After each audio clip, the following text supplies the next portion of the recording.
Fellas, the top 15 pound for pound list in the UFC is pretty much the 15 best fighters currently competing in the UFC, the ones that look the most unbeatable and the ones that are genuinely the best of their divisions. So I'm going to be going through all of those fighters and critiquing every single one of those fighters in the top 15 in the pound for pound rankings, critiquing their personality, critiquing their fighting style, how interesting they are. Anything that I can really critique these guys about, I'm going to be doing. So we'll start off at number 15th, with the number 15th pound for pound fighter being Israel Adesanya. I mean, there's a lot of critique you can give to this guy, but the first critique I'm going to give to Israel Adesanya is going to be based on his fighting style, and it is that he struggles against wrestlers and he just doesn't really have the best wrestling in the middleweight division. Now, I know a lot of people love to praise Adesanya's takedown defense, but we'll talk about the people he's shown good takedown defense against. But first, we'll look at the times when he's shown bad wrestling. I mean, in his last fight against Dricus Du Plessis, got manhandled pretty comfortably when Dricus Du Plessis was able to find the submission, and Dricus Du Plessis imposed a lot of offensive wrestling in that fight that Adesanya just couldn't really deal with. And if you go back to his light heavyweight title fight with Jan Blachowicz was able to pretty much dominantly control the wrestling for the majority of the fight, and everyone likes to hype up Adesanya's takedown defense, but you look at the people he's got good takedown defense against, the majority of them are strikers. Like, his biggest grappling threats in the past couple of years have been Robert Whittaker and Marvin Vettori, two guys that don't have the highest level grappling in the middleweight division. I'm not calling them bad grapplers, but they're more strikers if anything, and it really makes you think how Adesanya would do if he was to face somebody like Chimaev or another one of these high level grapplers in the middleweight division. So the first critique is that as good as his striking is, and I'm sure his takedown defense is pretty decent as well, he doesn't have the best wrestling in the middleweight division, and I feel like if he was to face another high-level grappler, as we've seen against him and Dricus, he would definitely struggle. And the next critique is more of a mental thing for Adesanya, and it's that he can't really seem to get going when he's not in control. I've noticed that when Adesanya has a bad round, or he's starting to lose the fight, or the tables are turning, he can't really seem to get in control. We saw it with the fight with Sean Strickland. When Strickland had a really good first round, Adesanya was put off for the entire rest of the fight. We've seen it in fights before, like the Jan Blachowicz fight. And just overall, when the tides start turning for Adesanya, he can't really get in control. He can't really get in his flow. He needs to start off well to be well the entire fight. And that's something I've noticed about Adesanya. It's more of a mental thing, and he just can't really seem to get going when he's not in control of the entire fight. And when you start putting the pressure on, and when people start having good rounds against Adesanya, that's where Adesanya kind of starts to fade. And we kind of saw it against Dricus Du Plessis as well. So those are my critiques for Israel Adesanya. Like I said, I mean, you can critique his personality about a million times, but if we're talking purely fighting style, it's that he doesn't have the best wrestling, and he can't really get in control when he takes a bad round, or when he's not in control, he can't really seem to get going. The next fighter on the pound for pound list is Charles Oliveira, still one of the best lightweights in the world, had one of the most entertaining title runs in UFC history. The critiques I've got for Charles Oliveira is, first of all, he struggles with wrestlers who don't fear his jiu-jitsu. Now, when Charles Oliveira is facing somebody who actually does fear his jiu-jitsu like he did in his title reign, it goes pretty well for him. He's always able to find the submission or find the finish. Whenever he gets dropped, he kind of knows that they're not going to follow up with anything, so he can kind of take time to recover. It kind of works when he's facing guys who fear his jiu-jitsu, and he always ends up somehow getting a win from that. But when he faces people who don't fear his jiu-jitsu, like specifically wrestlers who don't fear his jiu-jitsu, that's when he tends to struggle. I mean, we saw it against Islam Makhachev. Makhachev, unlike everybody else, didn't fear his jiu-jitsu, and he completely dominated him with the wrestling in the first round, and then was able to find a submission after dropping him. He wasn't afraid of following up, went straight for the submission, got the submission, and submitted Charles Oliveira. And the fight with Arman Tsarukyan. Tsarukyan again had a very grappling heavy game plan in that fight, wrestling heavy game plan, implemented it the entire fight and was able to out-wrestle Charles Oliveira, wasn't afraid of the jiu-jitsu, and ended up winning the decision. So Charles Oliveira seems like he struggles the most when he faces other high-level wrestlers who just don't really fear his jiu-jitsu. When he faces guys who have better wrestling than him, which doesn't really tend to be that hard to find, and they don't fear his jiu-jitsu, they don't fear the submissions, they're not scared of dropping him and then going for follow-up shots. That's the type of style that Charles Oliveira struggles against, and he showed that when he fought Makhachev and Arman Tsarukyan. And then the second type of critique I've got for Charles Oliveira is that he's quite chinny. Now again, I don't know if he pretends to kind of get dropped sometimes to make people, or to bait people to go with follow-up shots so he can find a submission, but in most of his fights, even in his title era, he was getting dropped a lot. I mean, he got dropped by Islam Makhachev and he got outstruck by him. He got dropped by Gaethje, dropped by Poirier, nearly got finished by Marco Chandler. He seems to get dropped or nearly finished in nearly every single one of his fights. Again, I don't know how much of this is bait, but it kind of shows that Charles Oliveira can't really take a big shot, and he relies too much on his guard to give him enough recovery time to get back up. So those are the two critiques I've got for Charles Oliveira. Quite a chinny dude, and he does struggle with wrestlers who don't fear his jiu-jitsu more than they should. At number 13th on this list, I've got Sean Strickland. Now, I'm not going to critique his actual style.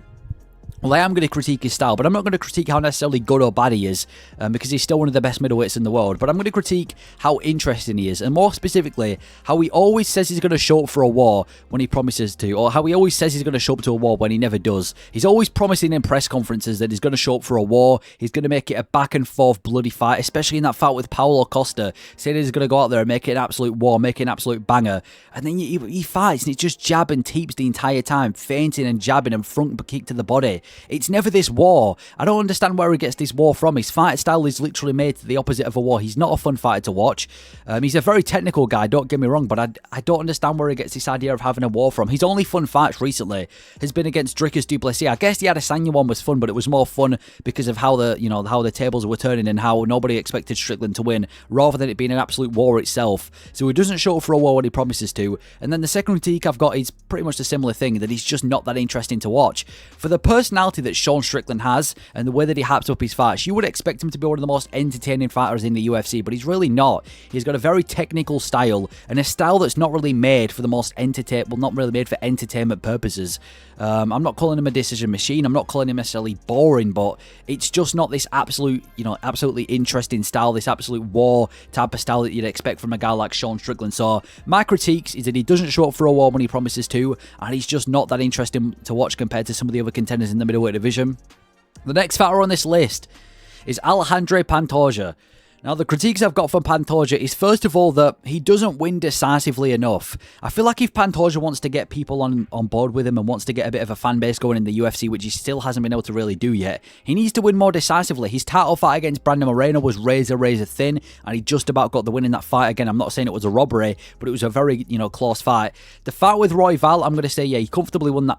He did comfortably win that fight, but later on in that fight against Royval, he was starting to fade. And even the fight with Steve Erceg, the fact that he was supposed to get a finish against, the fact that he was supposed to get a dominant win against, he goes out there and he gets another razor close fight where everyone was screaming robbery after the fight because they all thought Erceg won. And I just don't think Pantoja wins decisively enough. He's not going out there and getting these finishes. He's not dominating people from round 1 to round 5. He's making these fights a lot closer than they should be, which ties me into my second point, which is he's got a fun style, but he does look very beatable. For a guy that is pretty much cleared out the flyweight division, you would expect him to have, you would expect him to be beating these guys pretty comfortably and pretty dominantly, but he's just not really doing that. I mean, like I said, he's got a fun style, he's a very scrappy guy, but he's making a lot of these fights a lot closer than they should be. He's taking these to the judges' scorecard, and he's not winning dominantly enough, in my opinion. So for Pantoja, the biggest critique is that if you want to get people on board with you, you need to win more decisively, and he just looks very beatable in all of his fights. Again, I'm not saying he's a boring fighter, he's got a very fun, scrappy style, but he doesn't win decisively enough, and he does look quite beatable in the flyweight division, despite beating most of the guys in that division anyway. So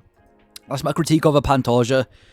Next up on this list, we got Max Holloway. Now, it was really hard to critique Max Holloway because he's a fun fighter and he wins consistently. So, where do I even start? So, the critique I've gone for Max Holloway is just simply that there's done nothing really to critique. He was just never good enough to beat Alexander Volkanovski. That's the only critique I've got. He was just never good enough to beat Volk. He was always the second best. He was never able to get that number 1 spot because Alexander Volkanovski just seemed to be the kryptonite of Max Holloway. And that's the only thing I can really critique about Max Holloway. Never been able to get past Volkanovski. I know their second fight was really close, but purely because he kind of met his match or someone that was better than him in Alexander Volkanovski. That's the only critique I can really give Max Holloway. He was never able to get to number 1 just because Alexander Volkanovski exists, and he had to live knowing that he was never the best featherweight at the time of his era. So that's the only critique I can really give to Max Holloway, because apart from that, he's got a good personality, he's a fun fighter, he's winning comfortably, he's winning decisively, he's having fun fights. So the critique I've got to give him is Mr. Alexander Volkanovski himself, who happens to be next on this list at number 10. So at number 10, the critique's given to Alexander Volkanovski, who's still one of the greatest featherweights of all time, if not the greatest featherweight of all time. The first critique is that he was way too active after the Yair Rodriguez fight.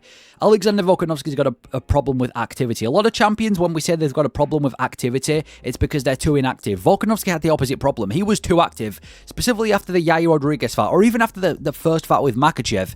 He fought practically 4 times in 1 year, from February 2023 to February 2024, and he lost 3 out of his 4. He returned pretty quickly after his fight with Makhachev to face Yair Rodriguez, which obviously went his way. And then he decides to fight on short notice against Makhachev, which was a horrible decision, got KO'd in the first round, and then only a few months after, faces the toughest test in the division against Ilia Topuria and gets knocked out in that fight. So he was way too active, and he should never have been inactive as he was. And then the second critique and the third critique is that he's at the end of his career, and he probably won't win a belt again. I mean, let's be honest, he's been knocked out in his last couple of fights. And I just can't see him really beating Ilia Topuria again if Topuria stays champion. And even if Max Holloway can get past Topuria, even though he's beaten him 3 times, I still think that's a very difficult fight for Volkanovski. And I just don't know if he becomes a champion again. He's been KO'd in his last 2. He hasn't fought in quite a while now, which I guess is good for the sake of him. But he's getting up there in age as well. The division's kind of moving without him. And he's probably never going to win a belt again. Not that he has to, because he's already left behind a great legacy. But the critiques I've got for Volkanovski, way too active after the Yair Rodriguez fight. He's definitely at the end of his career. He's probably only got a couple of fights left. And realistically, unless he, pulls out a massive win against the champion, he probably won't win a belt again. I don't see him really getting that belt again. So those are my 2 critiques to Alexander Volkanovski. Still one of the greatest featherweights of all time, but definitely had quite a harsh end to his career. At number 9, we've got Leon Edwards, the guy who just lost his belt to Belal Muhammad. The first critique I've got to Leon Edwards is that he struggles with pressure. I mean, this is more of a fighting-based critique. But yeah, it's shown multiple times that Leon Edwards struggled with pressure. And that's why a lot of people picked Colby to beat Leon. Not a lot of people, but some people picked Colby to beat Leon. Because Colby's known for his pressure. We know Leon struggles with pressure. And it kind of showed. Kamaru Usman in the first fight, the second fight as well, applied a lot of pressure to Leon Edwards and was comfortably winning that fight until obviously the head kick. And then even a recent fight with Belal Muhammad. Belal Muhammad did exactly what he needed to do. Apply pressure to Leon Edwards. And it resulted in him absolutely dominating him. So it's obvious that Leon Edwards struggles with people applying pressure, and when people aren't just going to stand there in the middle and be technical with him, it doesn't really tend to go Leon's way. So he struggles with pressure way too much. And the next couple of critiques are just, he's just not that fun to watch, and he's kind of irrelevant these days. Like, he's never been the most entertaining fighter. His fight with Colby was boring. His fight with Usman wasn't the most interesting fight. He's always had a very technical style similar to Strickland, and like I said, he's a very, very technical guy, very well-rounded, but he's just not that fun to watch. And you look at his record, a shit ton of decisions as well, with his only finish being the KO over Usman, which has kind of made his career. So he's just not that fun to watch, and after that loss to Belal Muhammad, nobody's really talking or caring about Leon Edwards these days. So my critiques to Leon Edwards, struggles with pressure, and for a more outer view, he's just not that fun to watch, and he is kind of irrelevant nowadays. So those are my critiques on Leon Edwards. At number 8, we've got Tom Aspinall, the heavyweight champion of the world, the people's heavyweight champion of the world. Now, again, there's not much you can really critique Tom Aspinall for. He's a nice guy. He's a fun fighter to watch. He gets things done really quickly. The only critiques I've got fighting-wise is that he does have a bad habit of leaving his chin up in the air a lot, which you can't really afford to do in a division as dangerous as the heavyweight division. He got caught by a massive shot by Sergey Pavlovich as a result of this. He was getting caught a lot by Curtis Blades. And I feel like as good as Aspinall is on the feet, he's probably levels above everyone in the feet in that division, apart from maybe like a Cyril Gane. His defense on the feet is quite a struggle. He does get hit quite a lot. He does leave his chin wide up in the air, and you kind of fear for a guy like Aspinall when he's going to be facing these other heavy hitters in the heavyweight division. But apart from the fighting, like I said, he's a nice guy, but I feel like that kind of bites him as well, because he's too nice for the division. He's trying to get these big fights with guys like Jon Jones, and he wants to make a name for himself. You can't be this nice guy. I know he's not trying to be this fake personality, but if you want to get these big fights, you've got to drop the Mr. Nice guy and got to put on a bit of a persona, which I think he's starting to do recently with his skits that he's putting out with Jon Jones. And I feel like Aspinall always had a problem with trying to be too nice to a guy like Jon Jones. Jon Jones ain't going to fight you if you're being too nice. The only way to get that fight is to disrespect Jones, hit him where it hurts. Complimenting Jones as good as it is, and then, it shows that he's a nice guy and everything. It's not going to get him that super fight that he wants. So the Aspinall critiques, leaves his chin up in the air a lot. Way too nice of a fighter, in my opinion, to get these big fights. At number 7, I've got Belal Muhammad, one of the most controversial champions right now. Still can't believe this dude's a champion, man. The first critique I've got for Belal Muhammad is that he's just horrible on the mic. That UFC 304 press conference taught me one thing, is that I never want to listen to Belal Muhammad again. He sounded like Marge Simpson, dude. I don't know who told Belal Muhammad it was a good idea to try and trash talk Leon Edwards, but I don't know if he had a voice issue that day. I don't know if he had a sore throat. I don't know if he lost his voice, or if I don't know what it was, but this dude is just horrible in the mic, both with his insults and just the way that his voice sounds. He would be much better if he was one of these kind of quiet, stoic personalities that didn't really say much and just got on with it. But the second he picks up a mic, he kind of just makes everyone want to, he just makes everyone want to turn the stream off. So he's horrible on the mic. I don't want to hear this dude trash talk at press conferences. I want to hear this dude stay quiet for as long as possible, because again, I feel like a guy like Belal Muhammad would probably fit the more stoic personality than try to trash talk at every given opportunity, because it doesn't work. The dude sounds like Marge Simpson. And at number 2 is he's notorious for being boring. I don't need to explain why. You look at his record, he's just a decision machine. He had a good finish over Sean Brady a couple of years ago, but apart from that, he is just a bit of a decision machine. And he's just notoriously boring. I don't need to explain why. I mean, the fight with Vicente Luque just led on him for the entire fight. The fight with Stephen Wonderboy Thompson just led on him the entire fight. The Gilbert Burns fight, it was predominantly on the feet, but it wasn't an interesting striking matchup. And he's just notorious for being boring, and that's why there was this massive craze of Belal Muhammad becoming a champion, because he was known for being one of the most boring dudes in the UFC. Managed to get the belt, but yeah, that's my critique for Belal Muhammad. He's just horrible on the mic to listen to, and he's just not the most interesting fighter to watch out of the welterweight division. And I'm not saying, it was massively disappointing when he became champion, because Leon wasn't overly interesting either, but, it's not the biggest improvement to go from Leon Edwards to Belal Muhammad from an entertainment standpoint. So, number 7, I've got Belal Muhammad. And I critiqued him for the mic and the interesting fights. At number 6, I've got Sean O'Malley. Now, Sean O'Malley is quite a difficult one fight-wise, because he's an active fighter, and he's probably one of the most entertaining champions in the UFC right now. So what I've critiqued Sean O'Malley for is he's got quite a dull personality, and his insults are terrible. I mean, it seems like at every single press conference Sean O'Malley's at, he can't really seem to get going with the insults. He can't really seem to be charismatic. And he gets out trash-talked in nearly every single press conference. Even when he was having that press conference against Peter Yan. Peter Yan was out speaking him, and he's Russian.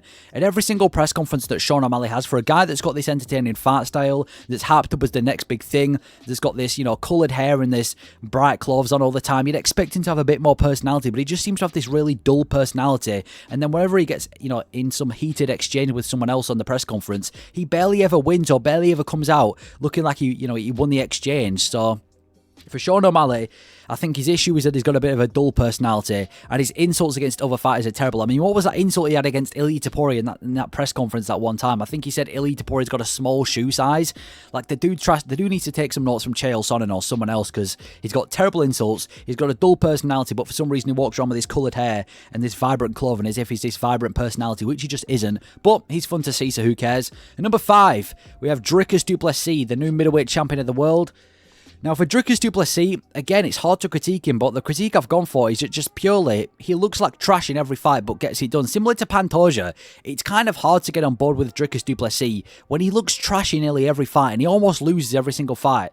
That fight that he had against Brad Tavares, barely won that fight, but managed to get the win. That fight with Darren Till, even Darren Till, the guy who's not even in the UFC anymore, had times where he nearly finished Dricus Du Plessis, and he still managed to get a win in that fight. The fight with Derek Brunson was a lot closer than it should have been. He looked like he was gassed after the first round in that fight. Like, even the recent fight against Israel Adesanya, he was losing on the scorecard to Israel Adesanya, and he managed to pull out a finish out of nowhere.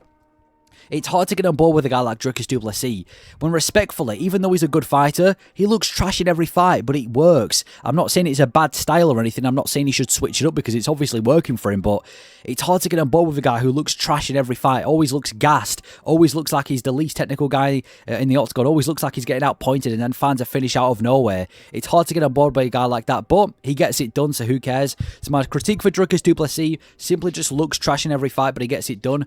Next up on this list, we've got Ilia Topuria. Now, my critiques for Ilia Topuria is that, first of all, he's deluded. Second of all, he refuses to fight most of the featherweight division. And then third of all, he's already talking about double champ fights without a single defense. I don't know why Topuria keeps going on about the fact that he doesn't want to fight the featherweight division. He has no interest in fighting anyone outside of Holloway in the featherweight division. He's already talking about fighting Islam Makhachev in a division above him, when the dude's not even got a single defense yet. Like, it was impressive beating Volkanovski.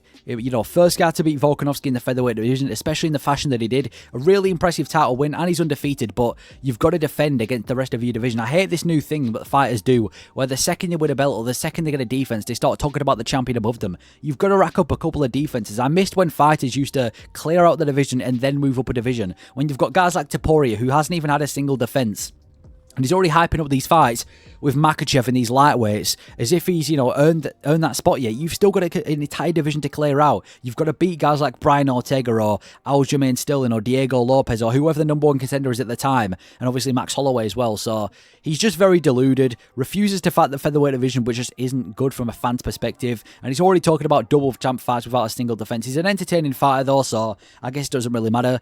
Then we're in the top 3. At number 3, we've got Jon Jones. I mean, there's so much critique you're going to have for Jon Jones. The first critique I've got is that he took steroids. I mean, that's a pretty easy critique to go for. He took steroids, he tainted the sport, and it kind of begs the question, how good would have Jon Jones been without steroids? And, you know, we just had a lot of unfair wins in his career because of the steroids that he took, and it kind of just shows that, you know, maybe it was a mental problem for Jon Jones. Maybe he kind of knew that he wasn't good enough at the time, so he had to take steroids, and it's hard to call someone the GOAT when you know that they've taken steroids. Like, similar to guys who refuse to accept that Jones and Anderson Silva are the GOATs because they took steroids. It's definitely going to taint his career, and that's the first critique I've got.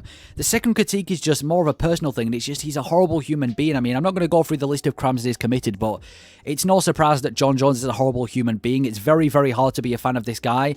I mean, unless you're just a fan of the great career he had, I just don't see how you can be a fan of Jon Jones, to be honest. He's not a likable person. I mean, his history of crimes kind of show that as well, so he's just a horrible human being, and he's holding up the heavyweight division big time.